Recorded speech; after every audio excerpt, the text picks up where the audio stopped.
నమస్తే అండి. Welcome to our channel. మనతో ఈరోజు కామన్ మ్యాన్ వేణుగోపాల్ గారు ఉన్నారు. సార్ నమస్తే సార్. నమస్తే అమ్మా. సార్ ఒక 4 రోజుల నుంచి జోగి రమేష్ అలాగే వారి కొడుకు, కోడలు మొత్తం ఈ ఇష్యూనే ఎక్కడ చూసినా కనిపిస్తుంది. అంటే ఇప్పుడు మేఘనా గారు ఏదైతే కంప్లైంట్ ఇచ్చారో కుటుంబ సభ్యుల మీద, వాళ్ళ హస్బెండ్ గురించి కూడా ఆవిడ చాలా చెప్పారు. అంటే పైకి కనిపించినట్టు కాదు, ఎంత టార్చర్ చేశారు, ఈవెన్ చంపడానికి కూడా చూశారు అని చెప్పేసి ఆవిడ బాధనంతా కూడా సోషల్ మీడియాలో పంచుకోవడం జరిగింది. అసలు ఆయన కొడుకు గురించి చెప్పండి సార్. ముందుగా ప్రజలందరికీ నమస్తే అండి. విత్ ఒకటైతే చెట్టు ఒకటి అవద్దండి. మీరు ఏ విత్తనాన్ని నాటారో ఆ వృక్షమే మొలుస్తుంది అనమాట. అట్లా జోగి రమేష్ గారు ఆయన అధికారంలో ఉన్నప్పుడు చంద్రబాబు నాయుడు గారు సాక్షాత్తు మన చంద్రబాబు నాయుడు గారు ఇంటి మీదకే దండయాత్ర చేశారు. చేసి నానా ఇబ్బందులకు గురి చేశారు. చంద్రబాబు నాయుడు గారినే కాదు, ఆ రోజుల్లో పవన్ కళ్యాణ్ గారి కుటుంబాన్ని, నారా లోకేష్ బాబు గారిని, ఆయన కుటుంబాన్ని ఈయన తిట్టాడు. మరి ఈయన ఆవు చేలో మేస్తే దూడ గట్టున మేది కదా, దూడ కూడా చేలోనే మేస్తుంది. అట్లాంటి రాజీవ్ గారు కూడా ఆ టైపే. ఎందుకంటే వీళ్ళు యాక్చువల్ క్రిస్టియన్స్. ఎవరండి? ఈ జోగి రమేష్ గారు. వాళ్ళు మసిపూసి మారేడుకాయ చేశారనమాట అవతల ఫ్యామిలీని. వాళ్ళు కూడా అప్పట్లో వాళ్ళకున్న స్థితిమంతులు ఎంతో కొంత 5 కోట్లు ఎంత కట్నం ఇచ్చారు, బంగారం ఇచ్చారు, ఆర్నమెంట్స్ కూడా కొన్ని ఇవ్వడం జరిగింది. ఫార్చునర్ కారు ఇవ్వడం జరిగింది. జరిగిన తర్వాత ఏదో సంథింగ్ వీళ్ళలో డిస్ప్యూట్స్ ఉన్నాయమ్మా, అవి మనకు తెలియవు.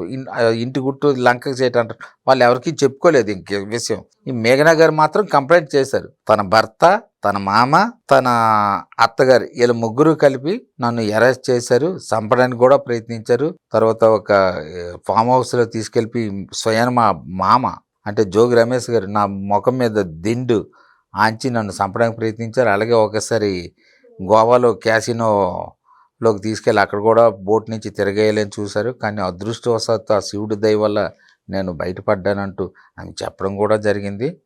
ఆచారాలు వేరు ఉంటాయి. మీ ఆచారం మీది, నా ఆచారం ఇది. ఇప్పుడు ఒక భార్యాభర్తలు ఇద్దరు పెళ్లి చేసుకుంటారు. ఒక అతను క్రిస్టియన్గా ఉంటారు, ఇంకొక అతను ముస్లింగా ఉంటారు, ఒక అతను హిందూగా ఉంటారు, ఇంకొక సిక్కుగా ఉంటారు. చేసుకోవచ్చు, ఇంట్రెస్ట్ అండి. మీ తప్పేం లేదు అందులో. మీరు నమ్మే దేవుడిని మీరు నమ్ముతారు, నేను నమ్మే దేవుడిని నేను నమ్ముతాను. కానీ దేవుడు ఒక్కడే, కానీ నమ్మకాలు వేరు. ఆమె చేసిందని వీళ్ళ ఎలిగేషన్స్. కానీ ఈమె చేసిన తప్పేం లేదు కదమ్మా. దేవుడిని పూజించుకుంటుంది. వాళ్ళ చిన్నతనం నుంచి వాళ్ళ అమ్మ నాన్నగారు నేర్పుతారు.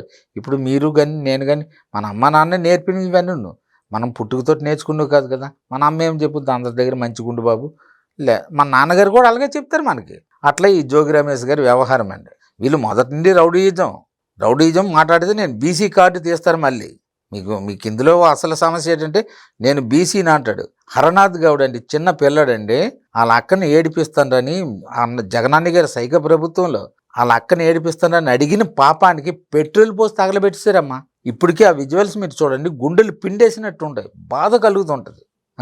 నీ ఈదులు ఉన్నారు, నీ ఊర్లో ఉన్నారు, నీ వాళ్ళలో ఉన్నారు, బీసీ బిడ్డలకు మెదుగులు పెట్టారా? ఒక్క బీసీ బిడ్డను ఆదుకున్నారు. మీరు ఇన్ని వేల కోట్లు సంపాదించారు. ఒక్క బీసీ బిడ్డకు చిన్న ఇల్లు కట్టి ఇచ్చారా? కనీసం 10 మంది బీసీ బిడ్డలు చదివించి మంచి స్థాయికి తీసుకెళ్లారా? మీలాంటి వాళ్ళకి బీసీ కార్డు వాడడానికి అసలు ఛాన్స్ లేదు. బీసీ కార్డు ఎందుకు వాడాలండి? మీరు బీసీలు క్షేమం, బీసీలు యోగక్షేమం, బీసీలు మహోన్నతి కోరితే మీలాంటి వాళ్ళు వాడాలి. సర్దార్ గౌతులచ్చన్ లాంటి వాళ్ళు అలాంటి వాళ్ళు వాడుకుంటే దానికి ఒక అర్థం ఉంది. ఆయన బీసీలకి ఎన్నో సేవలు చేశారు. అట్లాంటి మహనీయుల గురించి మనం స్మరించుకోవచ్చు బీసీలుగా. నువ్వు బీసీవా? బీసీవే. బీసీలకి ఏం చేసావని? బీసీలు నీకు చేశారు. దేశం నీకేమి ఇచ్చిందని కాదు, ఈ దేశానికి నీవేమిచ్చావని. ఈ దేశం నీకెంతో ఇచ్చింది. ఇన్నిసార్లు ఎమ్మెల్యేగా పోటీ చేస్తే గెలిపించింది. నీ నియోజకవర్గాన్ని నువ్వేమిచ్చావు? సార్ ఇప్పుడు ఈ మేఘనా గారి కేసులో ఇదే గనక ప్రూవ్ అయితే గనక వాళ్ళ ఆయనకి అంటే జోగి రమేష్ వాళ్ళ కొడుక్కి ఎలాంటి శిక్ష పడుతుంది అంటారు? ఈమెకి శిక్షలు అంటే గృహహింస చట్టం కింద కొన్ని సెక్షన్లు ఉన్నాయమ్మా బిఎన్ఎస్లో. ఆ సెక్షన్లు బట్టి తర్వాత సాక్షులు వాంగ్మూలం బట్టి ఇవన్నీ విచారణ అంతా చేసిన తర్వాత కంపల్సరీ శిక్ష అయితే పడడం కరెక్ట్ పడుతుంది. కానీ ఎన్ని సంవత్సరాలు పడుతుంది అనేది కోర్టు వారి తీర్పుని బట్టి ఆధారపడి ఉంటుంది. సార్ ఇప్పుడు మాజీ మంత్రి ఆయన ఇప్పుడు వీటిని తలకిందులు చేయలేడంటారా? చేయడానికి అవదమ్మా. ఎందుకంటే వన్స్ అపాన్ ఏ టైం జగనాన్ని గారి గవర్నమెంట్ ఉంటే తిమ్మిని తిమ్మిని చేసేవారు వీళ్ళు. ఇప్పుడు అట్లా చేయడానికి అవ్వదు. పైన మోడీ గారు ఉన్నారు, ఇక్కడ చంద్రబాబు నాయుడు గారు ఉన్నారు, పవన్ కళ్యాణ్ గారు ఉన్నారు, లోకేష్ బాబు గారు ఉన్నారు. న్యాయం జరుగుతుంది. న్యాయం తప్పకుండా ఆడపిల్లలకు న్యాయం జరుగుతుంది. సిబిఎన్ సార్ అంటే న్యాయం అంటే సిబిఎన్ సార్. అసలు ఆడపిల్లలు జోలికి వస్తే చంద్రబాబు నాయుడు గారు ఎట్టి పరిస్థితుల్లో ఉపేక్షించరు. మీరు మగోళ్ళ జోలికి వెళ్ళినా ఇంకా క్షమిస్తారేమో కానీ స్త్రీ జోలికి చంద్రబాబు నాయుడు గారు బ్రతికున్నంత వరకు ఎవడైనా స్త్రీ జోలికి వెళ్తే అదే చివరి రోజు అమ్మ. మీరు ఇది గుర్తుపెట్టుకోండి. ఎందుకంటే చంద్రబాబు నాయుడు గారికి స్త్రీలంటే అంత అభిమానం. స్త్రీలు కూడా చంద్రబాబు నాయుడు గారిని తమ సొంత బిడ్డగా, సొంత సోదరుడిగా భావిస్తారు. ప్రతి స్త్రీ కూడా, నేను చాలామంది మాట విన్నాను, చంద్రబాబు నాయుడు నా సొంత కొడుకు అంటారు. చాలా ఆనందపడుతుంటానమ్మా ఆ మాట విని. Okay, thank you sir. Thank you అమ్మా.